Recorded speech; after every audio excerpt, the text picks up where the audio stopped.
Have you guys been paying attention to the national presidential election this week? I have, regrettably. I mean, it's not Going my great. favorite The Dems are doing really good. I just saw either yesterday or the day before, Joe Biden has dyed himself orange and Septuagenarians are doing big. Talking about how he wants to hunt down and jail protesters. Correct. So this is a great. I feel like this is a good platform for the Democrats to be taking right now. It's extremely popular. Yeah, this you is know, like go ahead, Flo. Dave. It's basically like when the Democrats decided to go tough on crime in '92. They just decided to look like Republicans, and so, we saw what happened in 2016. Paint yourself orange and go for the fascists, I guess, or the fascist look. It's a hell of a strategy. And I mean, honestly, if you are a party that loves to lose as much as the Democrats do, it's a winning strategy. Well, I was going to say, this is kind of like when people who've been married for a long time start to look like each other. It's like the septuagenarians are now just like adopting the same aesthetic, right? And the same talking points. It's like men of a certain age and a certain generation, this is what we have to do when we're political candidates, right? Like, I can't believe he dyed himself orange. Is Joe Biden, does he think that when people call Donald Trump the orange man, that's like compliment and that he needs to get in on that game? I think it's just regular spray tan. He's like, what if orange man good? Right. I'm the good orange man. This is a great strategy. Yeah. 2020. Hell yeah. I think he should consider dyeing his hair green and his eyebrows white and go full Oompa Loompa. Yeah, fuck it. That might get my vote. I don't hate it. I really don't. I've never understood why the orange spray tan exists in general. And I'm going to call black privilege here. I don't understand it. So why are we spray tanning ourselves in the first place? Like, does it make you look better? Like, even when I watch, not that I do it that often, but like, the bodybuilding things, and it's like everybody has a tan. I'm like, why? I don't like, this doesn't look, you already don't look normal, like don't look natural. And then to have an unnatural skin color just feels like piling on. Did I hear you ask me this specifically? I don't know. I'm asking anybody who understands spray tanning. It seems to me like you have an answer, so I'd like to hear it. I don't. I was wondering what the process was and how. I want to know how they do this. What is?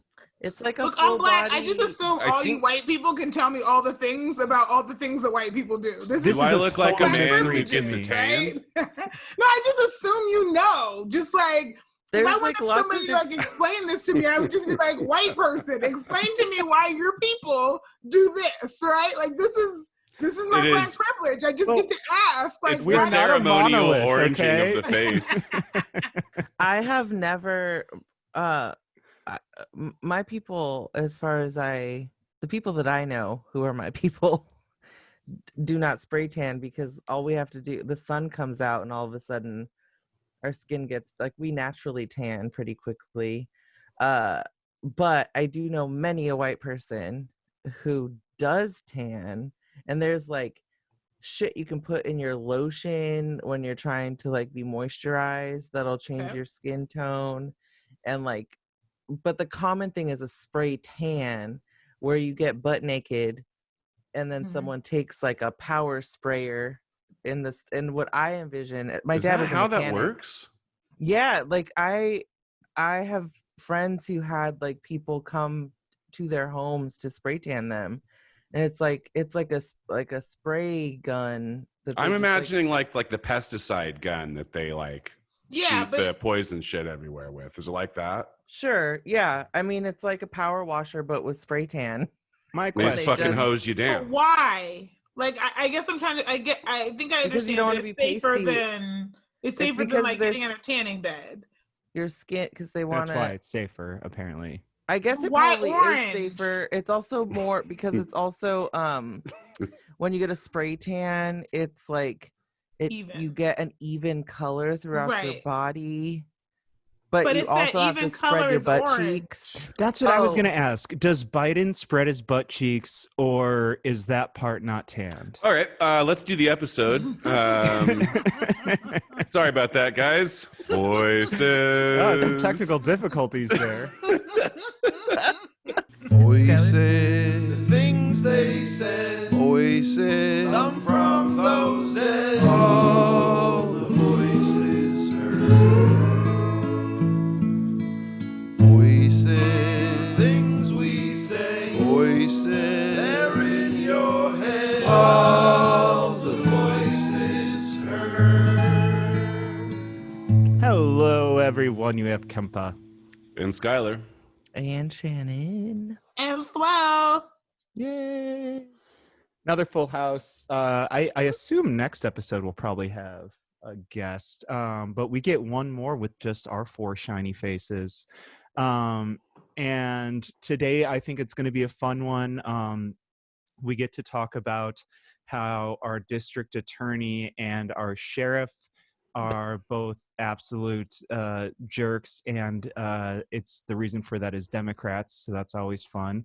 We'll discuss sheriffs throughout the state, and then we'll also be discussing, we all know that in the federal level, the government is threatening to cut our benefits during this, the coronavirus care package stuff, and California is claiming that they are willing to step in if that's the case. So why don't we just hop right in with the first storyline? Can somebody talk a little bit about what happened at the County Board of Supervisors meeting this week?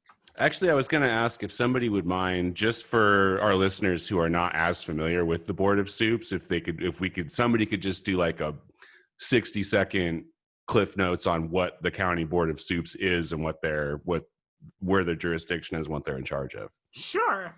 So the County Board of Supervisors is a 5-member board that covers the county of Sacramento, which I know can be a little confusing because we also have the city of Sacramento. And yes, the city of Sacramento is in the county of Sacramento, but interestingly enough, the city of West Sacramento is not in the county of Sacramento. It is in Yolo County. So Sacramento County has, I believe it is 7 incorporated cities within it. Sacramento is one of them. And so it covers all of the things like health and human services, the sheriff's department, et cetera. And so if you live in an area that's not one of those 7 cities, then you are in the unincorporated area. And so all of your services come from the county. If you live in one of the cities, then you get some services from the city and some services from the county.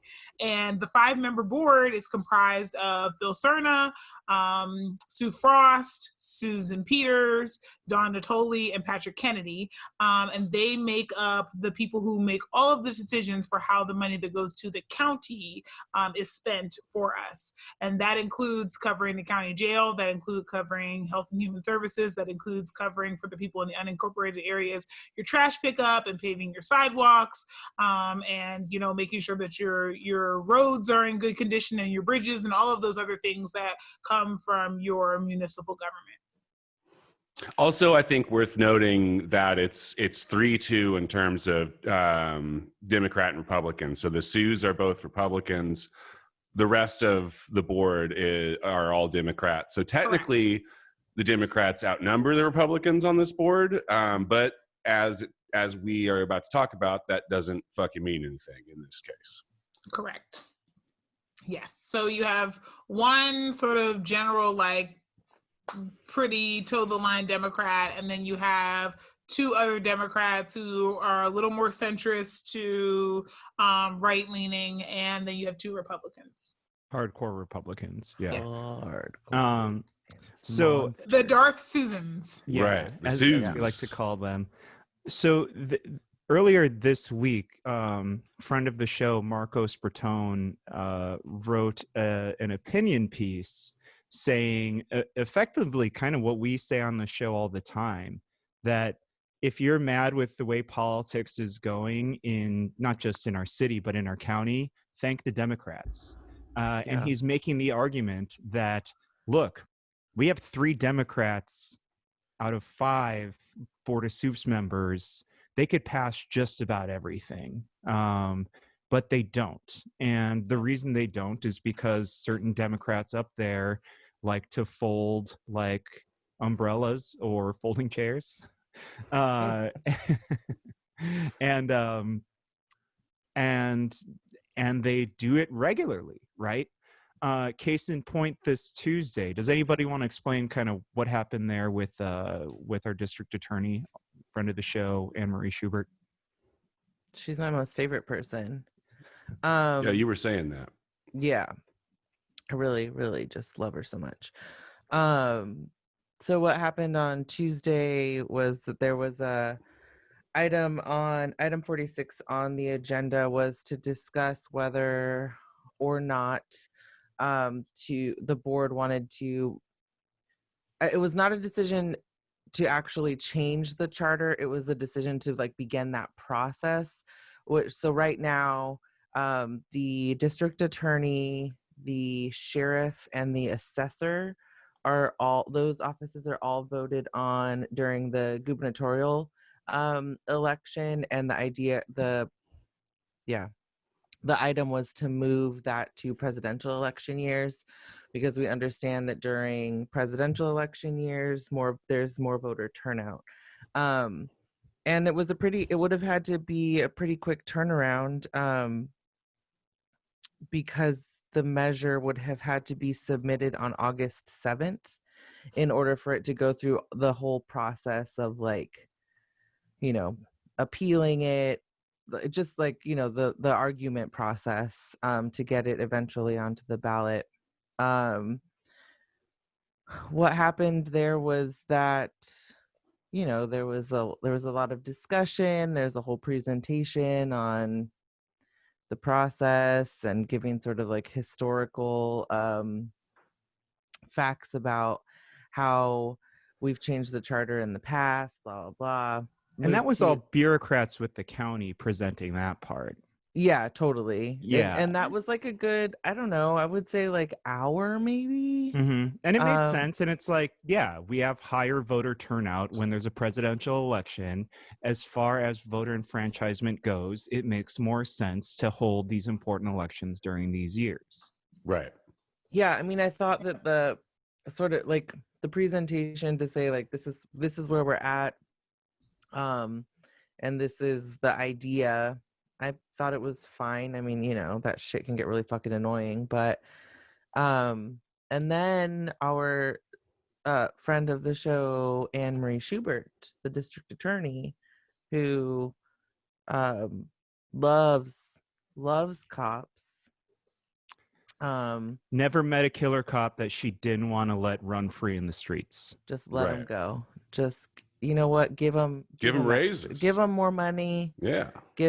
Make sure their pensions are outstanding. Give them military grade equipment, and let them go on and just kill more people. That's because they serve as her personal protection detail. Right. So she calls on them anytime she needs to. She can't piss them off. She called the police on me at one point, and so that's what she does. I heard she saw you at a coffee shop once and ran out. She did. Oh, yeah. I love that story. Yeah, so she ended up arguing her case, which I couldn't even, one, I ran out of time, but two, I had just eaten dinner and I wasn't interested in vomiting, so I couldn't watch the whole thing. I'm always interested in vomiting. Yeah. I love it. I love to think about it. Mm-hmm. I'm thinking about it right now. I'm loving it. Yeah. Her like argument was just like, well, we need to hear more about this or something, right? Was that, I didn't watch the thing, but the gist of it was like, we need to really look into this issue and see what all the ups and downs and everything is, right? I mean, she started when she, her opening statement was like, democracy requires like conversation and transparency, and this is just moving to we can't. If somebody says that shit, down. You're about to hear some fucking bullshit. Oh, 100%. Yeah. By the way, this is something that for somebody in her elected position or in the sheriff's, they shouldn't give a shit. You shouldn't give a shit, right? Like, oh, more voters are going to vote. Great. But she knows what that means. She shouldn't even be in the fucking room during this. This has it's a nothing clear to do with conflict of her. interest, right? Yeah. What were the numbers? I mean, but they Marcos found a has way- like the specific numbers on like their last elections about how many people, like of all the registered voters in Sac County, how many people did not show up. Like these guys are winning their elections with like under 20% of registered voters. I think Jones did. Hers was like a little higher. It was like 24% or something. Yeah, so Jones, but it's still abysmal. Got 20% of the electorate to vote for him in a primary in an off year. And Schubert in a primary in an off year got something around 24% of the electorate. That is registered voters, not people who voted. Because there's low voter turnout, right? But in presidential years, there's very, very high voter turnout. Last presidential year, I think our county had like 74% or something. It's a much more diverse turnout as well. And then also, yeah, it's more diverse as well. Also, primaries are lower turnout generally, which is always a problem. But even, again, in the presidential year, in our primary this year, we had 50% of registered voters voting. So that is still significantly higher than in off years, in interim years. So, I mean, it's a no-brainer. She obviously came on for political purposes. Anne-Marie Schubert wants to suppress voters in Sacramento County. Full stop. Yeah. Full stop. It's the only reason why you would come out against this. Yeah. She would not care about this. Yeah. There's also like the whole idea of being like, well, we need to like, you know, talk to the experts and is just like, what do you like? This issue is not that complex. You can like make the whole case for this thing in like 3 minutes. It's not a crazy like layered issue. It's pretty fucking clear. By the way, the vote wasn't to make this happen. The vote was to put it to the voters in November to decide if this should happen. So does again, this become a measure? It's really about empowering voters, and she's fighting against empowering voters. So that tells you the kind of person she is. As soon as she started her presentation, she said that like, you know, the people who presented this idea, they're called Organized Sacramento, and she brought up their website, and they're like, there's this very shady organization. They're not shady. Like we all shady know organization. Tammy Dramer and Eric Sunderland. Like everyone knows who they are. They're perfectly cromulent people in the political world. But you know, she's claiming it's this like big shadowy organization. Oh yeah, I mean, it was trying like to take her down.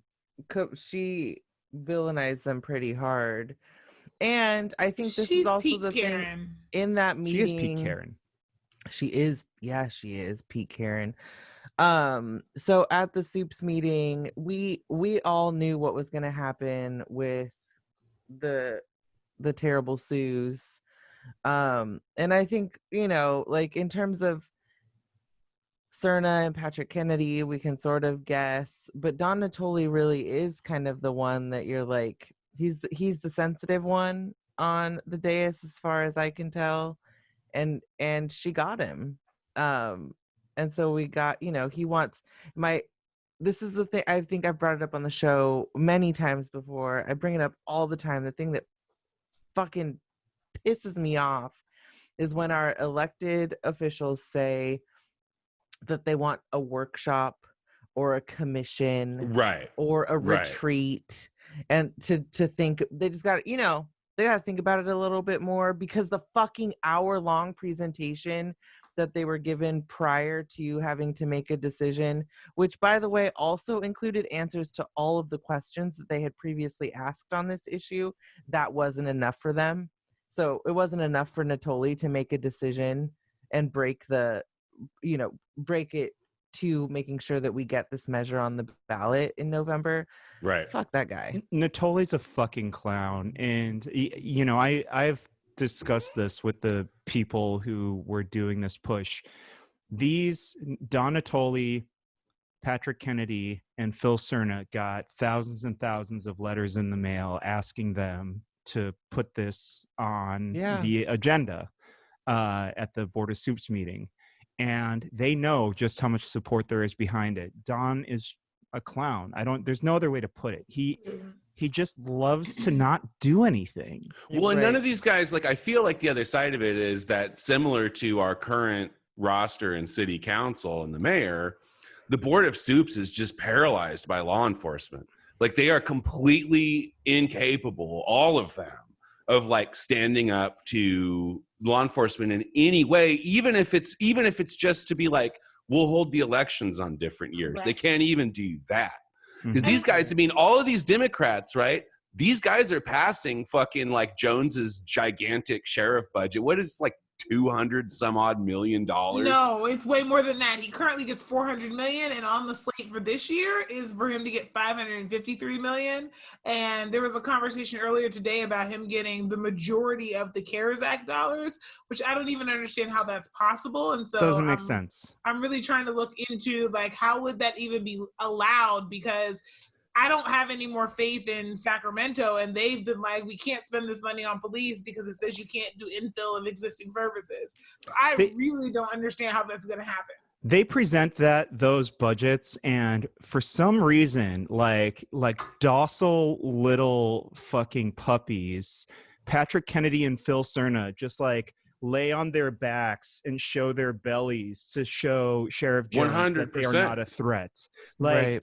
They immediately pass it. Phil Cerna is the only person who puts up a fight. It's wild. I think that's the point, though, right? I gotta be honest about Phil, though. Phil puts up a fight, but it feels a little bit more like, hey, guys, I put up a fight. I don't really feel like I'm always seeing him put up the fight that I want to see him put up with his own party, right? Like, oh yeah, it feels a little bit more like I'm gonna stick. Like, it's kind of like Darryl Steinberg and the rest of our council signing on to this letter of like, we're not gonna, take you coming in here with, your federal, police officers and troops and whatever else after you called in the National Guard. It's like.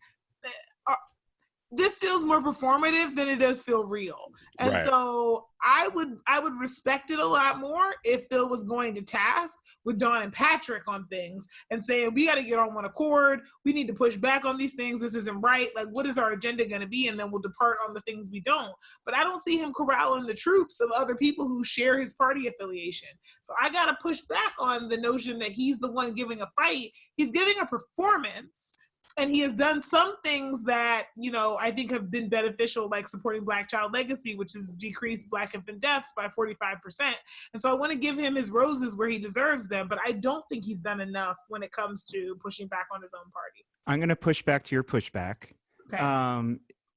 He lives in a deeply Democratic district, and he is looking at these two other Democrats and saying, what the fuck? What the fuck? And what I do appreciate about him that I don't appreciate about the city council members that are Democrats that don't put up a fight, even if it is just signaling to their constituents, like, listen, I'm putting up this fight. He's at least creating the storyline publicly. He's not just saying to people behind closed doors, like, hey, I can count to 3. We just don't have the votes. He's publicly using a little bit of a platform to fight shit. He and Kennedy, somewhat famously, to my understanding, don't get along. And I think Kennedy, similarly to Phil, they live in very, very blue districts. Kennedy should be just as progressive as Phil. And he is perhaps the most frustrating person up there on that dais.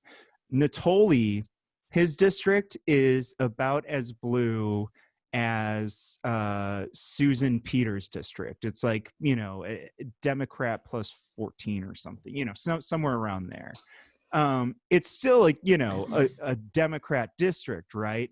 But yeah. Nottoli still kind of is just like, I don't know, I don't want to do anything, right? But like, I think, to me, I think Cerna, like, I think you're right, Flo. And I'm not arguing against you. I'm yes-anding what you're saying. Yeah. I think that he just is kind of beaten down. He's like, what the fuck? We have 3 Democrats up here and we can't do a goddamn thing. What is wrong with this county? And it's almost as if like voting blue no matter who isn't really the thing, right? It's almost as if how that works. It almost as if it does matter who. Yeah, it does matter who. It also, it's like, let's not poo-poo Democrat plus 14 is huge. Mm-hmm. And I just feel like you are the Democratic stronghold.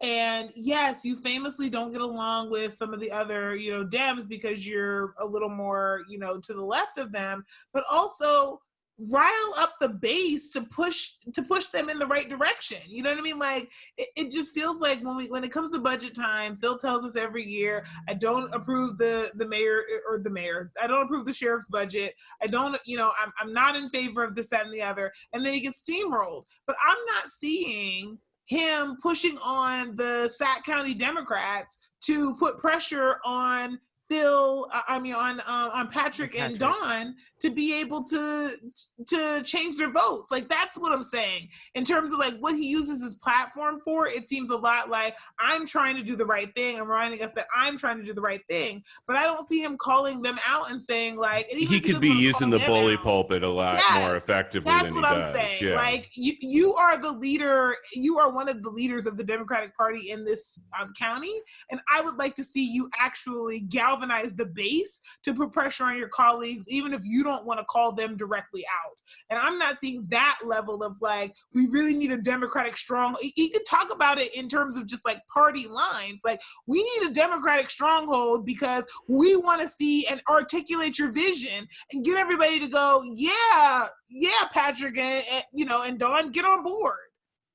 Yeah, but we know this is like a thing in Sacramento. Like, it is. And I mean, it's a thing in terms of Democrats, but it is a real thing here in Sacramento, where we find that the people who we have been told over and over again are supposed to be on the side of the people or on the side of the worker, however we want to phrase it, that they like actually give a shit about us. But the truth is that they give a shit about nobody but themselves and their public reputation, which is never really like unpacked, I don't think, until recently. Like, I was just having a conversation with Nate earlier talking about how I think that Katie has sort of really changed. Katie Valenzuela, the council member elect for District 4, has really sort of changing, also a socialist, really kind of changing the way that we think about these elected offices, because she's showing that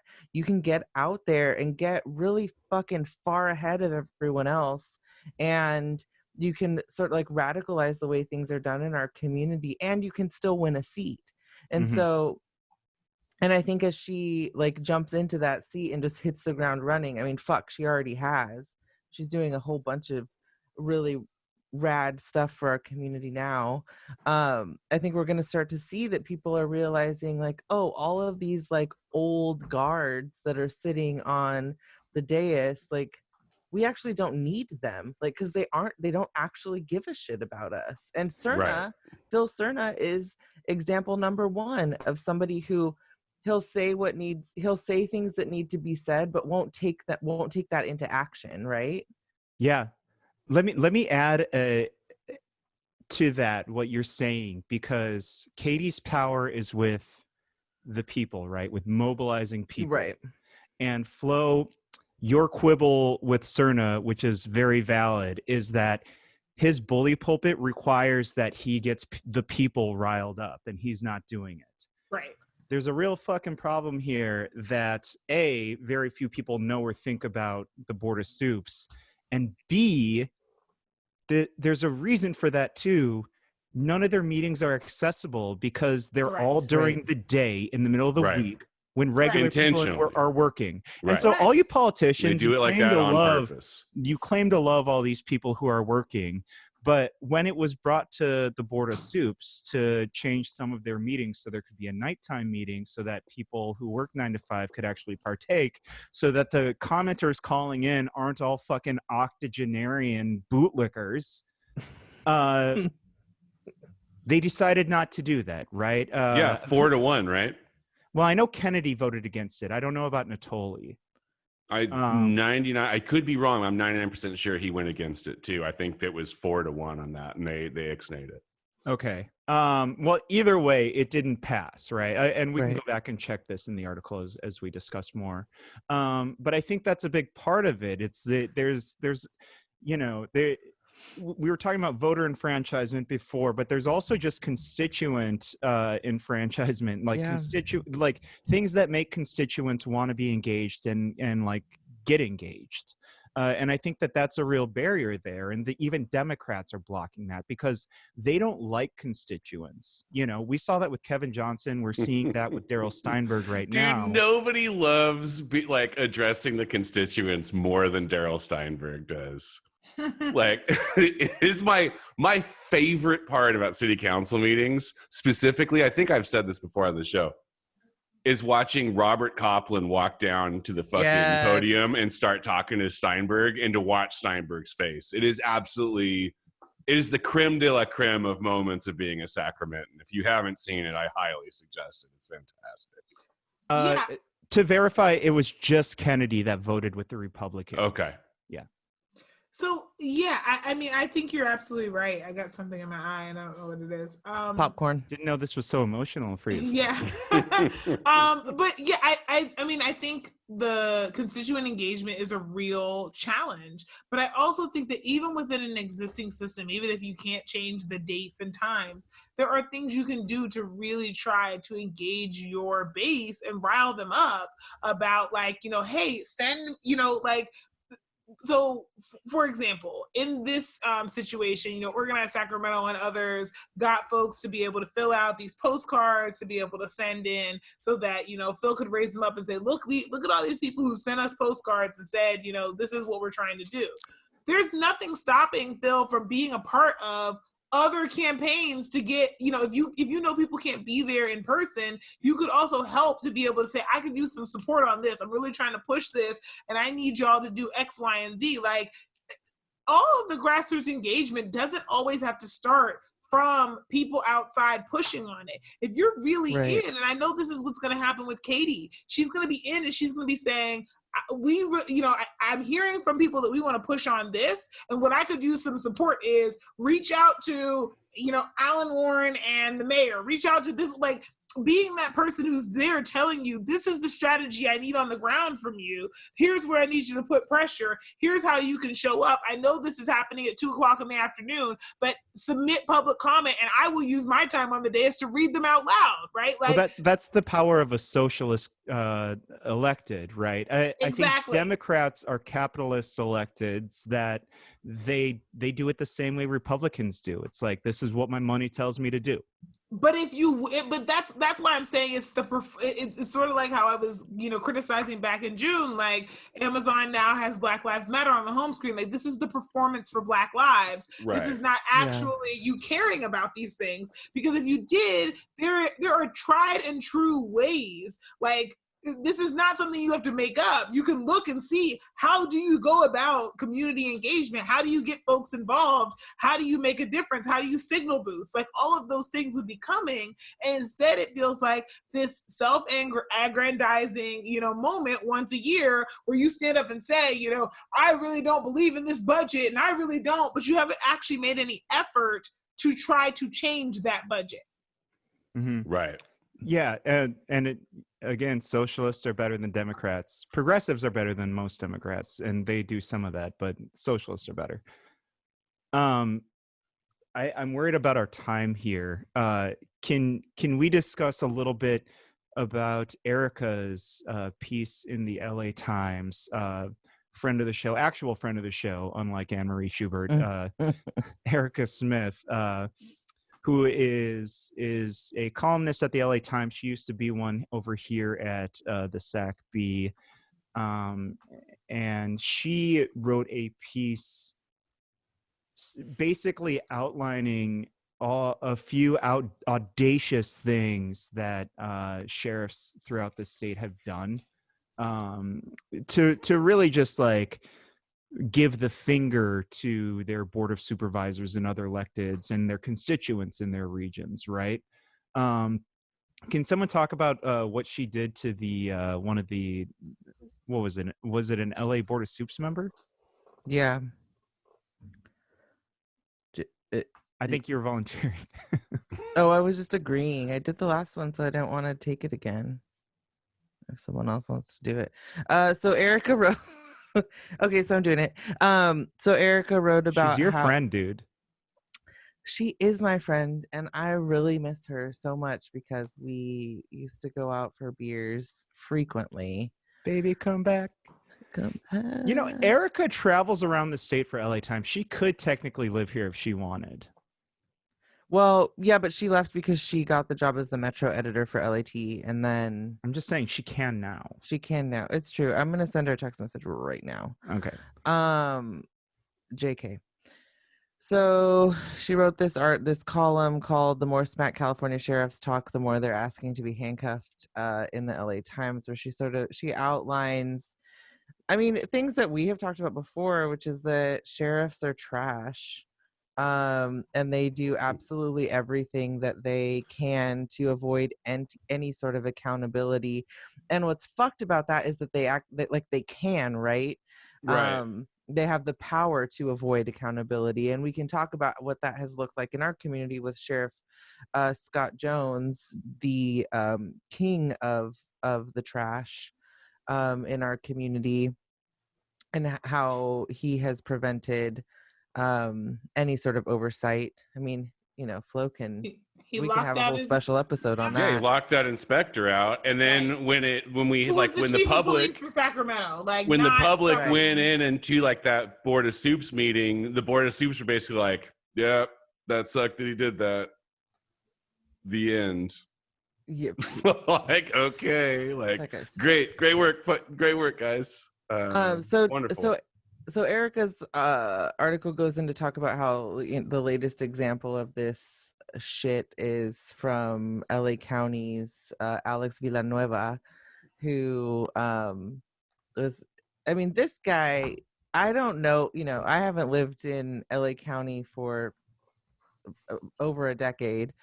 So I'm not like keeping my pulse on what's going on down there with the sheriff as much as I once did, but this guy sounds like a real fucking piece of work. I'm sure he and Sheriff Jones sit and do their goddamn like Zoom yoga together probably every morning just to figure out how they're going to talk shit to women and, you know, people in general. Dude, these guys are probably in some hype ass Facebook groups, man. Oh my gosh, God. They're just like riling each other up. So Villanueva was real pissed off at one of their supervisors, Hilda Solis, and like, so this supervisor is like pointing out the thing that we do here and that many people in our community do, which is saying like law enforcement like have the language from Erica's article is clear patterns of race-based brutality, and the sheriff then was like, you're trying to create distrust between the sheriffs and the community, and went on to just like, you know, shit talk her publicly. And you know, it's like he ends up using a sexist slur to the supervisor Solis, and just like these are the people who are charged, right, with our quote unquote like our public safety, and they're like, and this is how they're children. They just like don't understand. And they get everything they want every goddamn time. Absolutely, every goddamn time. More, everything they want and more, all of the time. Anyway, so the whole piece goes on to just sort of unpack the way that LA is experiencing things that we also experience here in Sacramento, which is just bullshit sheriffs who are pieces of shit who are willing to say whatever the fuck they want to say and have zero accountability for the shit that they say, but then also the lives that their officers take on the streets of our communities. And that's a big part of it too. It's they purposefully act to be guardians of an opaque law enforcement system, whereas in cities we're increasingly finding more and more transparency, and we're finding, holy shit, these are racist, violent, erratic organizations. Yep. But sheriff's departments, we still do not have that level of transparency, even though the ACLU is suing for more and more of that flow. We've been on a couple of email threads with the ACLU on this. But like, sheriffs are different because they're elected by the people, and so they feel like, fuck you, I'm the law, right? The people picked me. So she also discusses LA County. She discusses Sac County, of course, with Sheriff Jones being California's largest adult son. And she also talks a little bit about in Trinity County. I love this. County. This is my favorite thing. This is my favorite part of this whole article. Yeah. I love it.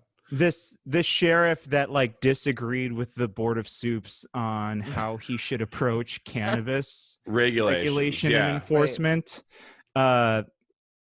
He didn't like what they were saying he had to do. So he moved to Oregon. He moved out of the state 6 hours away from his county that he's supposed to be sheriffing and just continued to like benefits. Get paid. Yeah. and get his benefits and shit. I love that, dude. Can you fucking imagine? Like, I don't know. I feel like there's a lot of talk coming out of guys like this about like, you know, people being entitled to shit and feeling entitled about what. I cannot think of anything that's more entitled than being like, well, I'm going to move out of the state and I'm still going to get paid. I'm still an elected official here. I'm still an elected official. So get fucked. Is there no protection against that? Right? I mean, I just that's feel my like question. it's one thing to like move out of the state and fly in every day, which is like environmentally irresponsible. But it's quite another thing to like abdicate your responsibilities and then continue to collect. And then continue to collect. Yeah. I don't even understand how that would not be a thing. That it would be like, here are the duties of this, you know, job.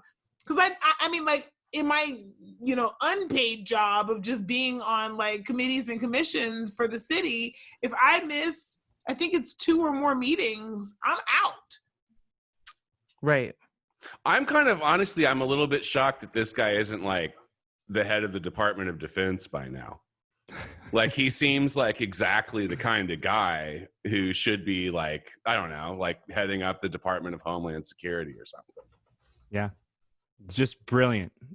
I think this article, it does like this thing where it like concentrates in one, or this piece, column. I caught myself as I was talking.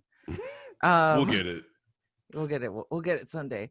This column does something which I think is necessary, and for folks like us just pisses us off, which is it concentrates all of this shit into one piece that is like, okay, so you have a sheriff in LA who can toss a sexist slur at a supervisor, which is where he's basically saying like, you know, we are of the same, like, you know, we're both Mexican and you're a traitor.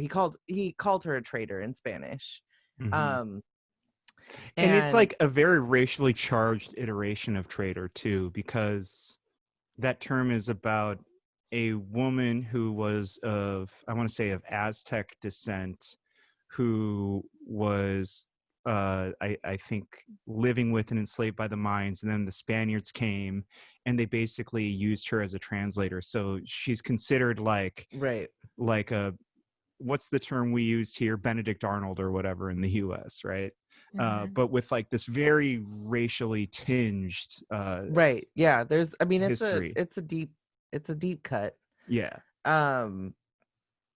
And then, you know, Erica goes on to talk about the bullshit with Sheriff Jones and the bullshit with this other motherfucker that got to move to Oregon and still collect his salary. And it's just like over and over again, we're just being shown that law enforcement, that anyone who is law enforcement, anyone who is affiliated with law enforcement, you're all a bunch of fucking bastards. Fucking hear that. I'm here like, for that. It's complete bullshit that these folks continue to collect paychecks. Well, she does give an answer to us too. Like she like doesn't just let us get furious, right? And just, like, stomp away from our computer. This is like also true Erica fashion in like all of her writing, but also her as a person. Like, So she discusses AB 1185, which is a Kevin McCarty bill. Kevin McCarty being here in Sacramento, our elected assembly member. And the whole thrust of this bill is to provide oversight with teeth over all of the sheriff's departments in our state, be it a committee that reviews people's complaints against our sheriff's department, or an inspector general, as we have here in Sacramento, but as you all know, is not very powerful because the sheriff can just lock him out So whenever he wants. what's the difference there? Like, what does with teeth mean versus what we have now? My understanding is he could not just be locked out, and if the sheriff refuses you any of these things, you can lock the sheriff up. You can arrest them for the crime of not going along with this process, which I'll is fucking believe that when I see it, man. I don't think there is a fucking board of soups in this state that will come within a million miles of that shit, no matter what. Well, I mean, everyone on this show is a police abolitionist, so I get that logic. I mean, this like so AB 1185 gives like the power to subpoena, and like the with teeth is that like the witnesses that are called can also be deputies. They could be called to testify, and also the sheriff's department would have to turn over documents that are requested, which of course, I mean, here the four of us, like none of us, I don't think you also like, dude, you're living in a world where you're gonna call deputies in to fucking testify against law enforcement departments. Like, it's not how it fucking works. This is why, Sacramento has this whole thing where it's like, let's just hire cops to come up with, alternatives to policing. Let's hire more cops to figure out those alternatives. Yeah, they're not trying to change anything. Right. It's all performative. Shift money to somewhere else that's still under their control to do the same thing. Like, they don't believe 100%. in there actually being alternatives to policing. They're just like, oh, this is a popular idea right now. Let's give some lip service to it. Right. Oh, right. I mean, totally. Like, not Sacramento doesn't. Our electeds don't buy into alternatives to policing at all, and that as evidenced by the decisions that they have made in the last number of weeks. The way that this actually works is to hire to establish an oversight board or an office of inspector general with people who actually don't give a fucking shit about cops, so that they can actually use the teeth that these oversight boards or inspector generals are given on paper, right? But like, if you have communities that don't actually give a shit, then you're just going to continue to perpetuate the problems in the way that Sacramento has and will continue to do until we get a lot of Katies. I will say, as a journalist, we need to find more ways to increase transparency in the sheriff's departments, because shining a light on the police departments has really helped us make real strong arguments for defunding them. So we have to find ways legally or through politics to make that fucking strong arm them. And I don't know the details of this bill, but I think something like that might be a good start. Yeah, I mean, because we see like sheriffs are just like over and over and over again, just like police are fucking problematic, but sheriffs are just like at the incredibly they are problematic. but I don't know of a word that describes how they are monstrous. They're monstrous entities in communities, and like like this young person that was shot in LA 5 times in the back last month, and his name is Andreas Guardado, and the sheriff is refusing to release any information on this on this whole situation, and the sheriff is like, we're still investigating it, so you can't see it, and so what they can do then is draw out this investigation indefinitely, right? Like, because because we're not privy to what's happening in the investigation. So they can just like protect all of this bad behavior by saying, sorry, we're still investigating it over and Right. over Well, and we over investigate ourselves and ultimately find no evidence of any wrongdoing. And Right. here in Sacramento, Sheriff Jones has done the What? same thing multiple times. Chances are there are multiple people who should be convicted of murder that are on his staff. 100%. And murder, but not just murder, theft, rape, Yeah. extortion, right? Like, I mean, like the fucking whole list. These guys are fucking doing all of it, and then their reaction to it is be like, we're looking into it. We're gonna, we'll Right. figure it out. It's like, We're yeah, still, cool. we're still working I on trust it. you to do Not that actually 100%. doing their jobs either. I mean, like, Raheem put out a piece a few weeks ago. Raheem with the SNNR. Raheem with Hosseini of SNR, SNR, yeah. I put out a piece a few weeks ago that was just like, you all don't, like, where are you on the violent crime? You don't actually even solve those, right? Like, Right. you haven't actually, closed down a lot of these cases. So, like, let's not pretend as if, while you're out here, like, drumming up your own trouble, that you're also doing your jobs particularly effectively. And on top Right. of that, our sheriff's department is among the worst in the state with asset forfeiture, which is basically just thievery. Which, you're just stealing people's shit. They will just steal your shit. They don't even have to hit you with a crime or anything. They're just I like it that it's stealing your asset shit. forfeiture. They should just change the term for stealing in general to They're asset a fucking forfeiture. gang. How can people not just call them a fucking gang? Right, This they is are. why- They're 100% just a this is street like- gang funded this by is- us. This is why I'm in Yeah. fuck it mode, like, with this podcast, why I started it, because it's like fucking lib journalists, like, they play that game. They use the same words. They read their press releases from these cops' PR arms, and they write them down as facts, as coming from people in a place of authority.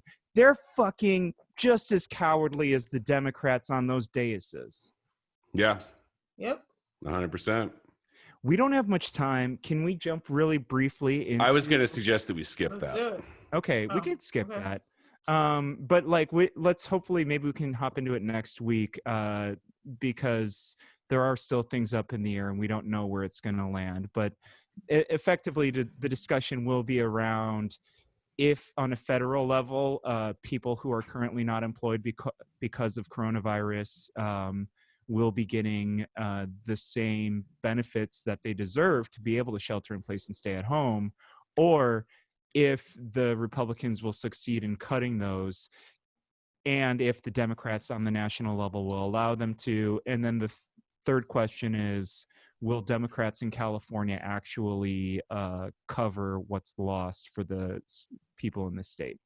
So Yeah. keep It's a paying big attention to that. conversation. We'll discuss that probably next week. Yeah. But yeah, fuck law enforcement. Yeah, like truly, I want their badges. I want their fucking weapons. The whole fucking system that they rest on every night. Like that shit. Fuck the police. I mean, They're a fucking gang. There's no other way to look at it. They're a gang. It's Yeah. It's Yeah, you horrible. can't. I mean, you can't say it plainly enough. Like, and it's fucking obvious, right? Like, I mean, and I feel like the good news though is that like people, like even like people who before this were like somewhat sympathetic and like, okay, yeah, there's some bad cops, but most of the cops are good guys who do this for the right reasons and whatnot. Even those guys have just seen a month of the police react to being criticized for brutalizing people by brutalizing people. Right. So like even fucking like moderate folks are becoming radicalized because it's obvious to everyone now. Like, dude, we just watched these guys like fucking put an old man in a coma, driving police cruisers into groups of peaceful protesters, shooting people in the face with like quote unquote non-lethal rounds that can still fucking kill you. Right. Like, I mean, you just can't. And then, it's fun to like cruise from that into budget season, where now Sheriff Jones is like, cool, I'm just going to need $600 million to like keep this up or whatever. And you see the fucking county board of soups being like, sweet. Yeah. Sounds So great. like, yep. Let me like send that check. Anything right now. else I can do for you? It fucking rules. Fucking great. Mm-hmm. The only thing that fucking kicks more ass than this is the fact that I haven't worked since March. And I'm going to segue. That's not, Sieg is not a word. Going to segue into that real quick. I can't do this with you. I can't.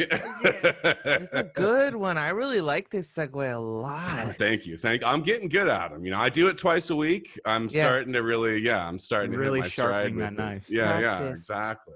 Sure. So instead of working now, what I do is I sit at my computer and I trawl through the depths of the internet for perfect takes.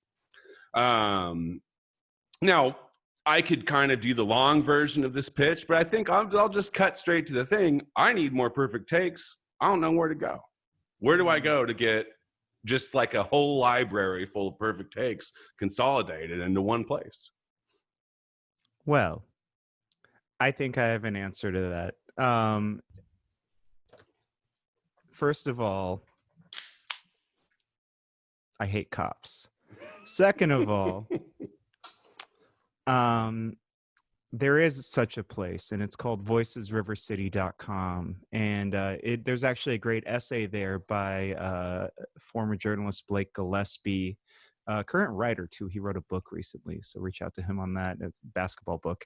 But he wrote a great piece at Voices River City about why we should abolish the police in our region, and he outlined it beautifully. This was 2 years ago. This was before, George Floyd's America. This was during the Stephon Clark thing, and it was good, and it's very exhaustive, and it outlines exactly why Sacramento County and city should not have these monsters enforcing anything against anyone.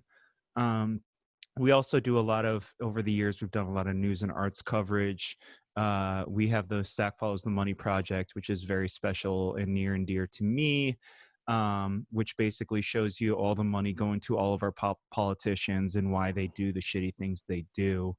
And then our most recent iteration, of course, has been the podcast, and we've been having a blast on that.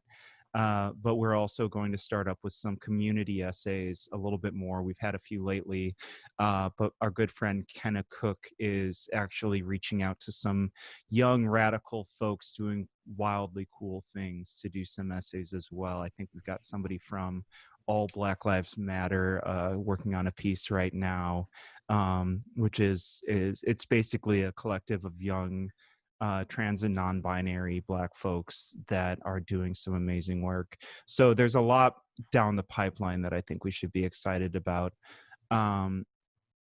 Absolutely. We are, again, that's voicesrivercity.com. We're on Facebook, Voices River City, Twitter at Voices River City, Instagram at Voices River City. I say it every episode, but it's funny as hell, and that's all thanks to Skylar. All the things that are funny as hell are all thanks to me. That's mostly, yeah, definitely. I think buttholes are funny. Yeah, okay, most of the things. Buttholes weren't all you, Skylar. Now we have to keep that in the intro, so I like this. So, and then, yeah, we're on Patreon. patreon.com/voicesrivercity.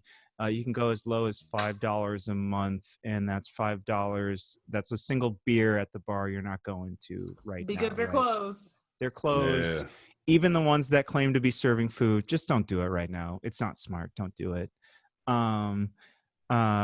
If you want, and you do a pledge, if you want us to send some money up to Portland for them to buy some more lasers to use just for whatever reason, we'll be happy to do that. So let us know.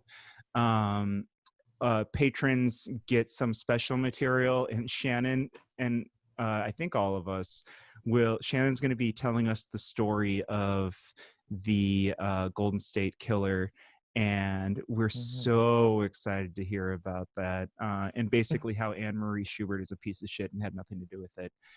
That's coming in just a few days. So please make your pledge. I mean, if you want, make it before the 1st of the month so that you can hit us up on that August 1st, right? But otherwise, afterwards, you'll still be able to access that. If you don't have money, reach out to one of us and say, hey, I don't have $5, and we will send a link to you. We know how tough times are. That's it. We love you. We hate cops. I'm on Twitter at Kempa, YUKNOWKEMPA. I'm there as a guillotine for you. That's guillotine, the number 4, YOU. I post a bunch of bootlicky shit on there. I just can't. I can't lick enough boots on Twitter. That's what I love. Skylar can't help himself. No, I fucking love it. All the time with the boot licking. I am Shan N.D. Stevens, and I'm going to take this moment to say that on Tuesday I was floored and am full of deep love and appreciation for all of our supporters. Incredible. As we watched people continue to become patrons throughout the evening. I had earlier that day just been talking to a friend about how my life feels bananas as a frontline worker for people experiencing homelessness during this time. And one thing that I am super excited about and super proud to be a part of is Voices River City. I love this crew. I love what we do for you, our listeners, and I am nearly weepy at the thought of how many of you, and I have the blackest heart. She does. I am so grateful. So thank you, everyone. Tell your friends, and if you hate us, send us to your enemies. Shannon definitely has a very pink heart. It's very functional. It's definitely feeling all of the things because I'll check about it when I get in there for the gallbladder. I'll check to see what color it really is. That's a good idea, Skylar. Yes, go north. No, because Shannon almost changed her Twitter handle to Shannon the Crier. So nobody wants to hear about your black heart. It's a lie. And this is a podcast full of journalism and perfect takes, and that take was faulty. And Skylar, you need to cut it out of the show. I am on Twitter at Flojaune, Flojaune. I cannot say it nearly as fast as Dave. I was like, oh, why are you? Kano, dude. I was like, oh, I don't know what I'm doing. I can't catch it. It's so every fast. time I'm like, saw your face after I said that, and I'm like, did I do a bad? What happened? I was just like, I know what it is. And I was like, the word. It was like who's the guy? The Micro Machine guy. I was like, it wasn't ready. It wasn't ready, Dave. It wasn't ready. Well, guys, that is the show for today. We will see you in a couple days from now with another approximately hour-long screed full of perfect takes and hilarious observations. So, in the meantime, objectively speaking, yeah. To all of our listeners, we love you. We want you to stay safe. Stay sane. Stay healthy. And stay the fuck away from us, at least for the time being. Yeah, for now. We love you all. Thank you. Bye.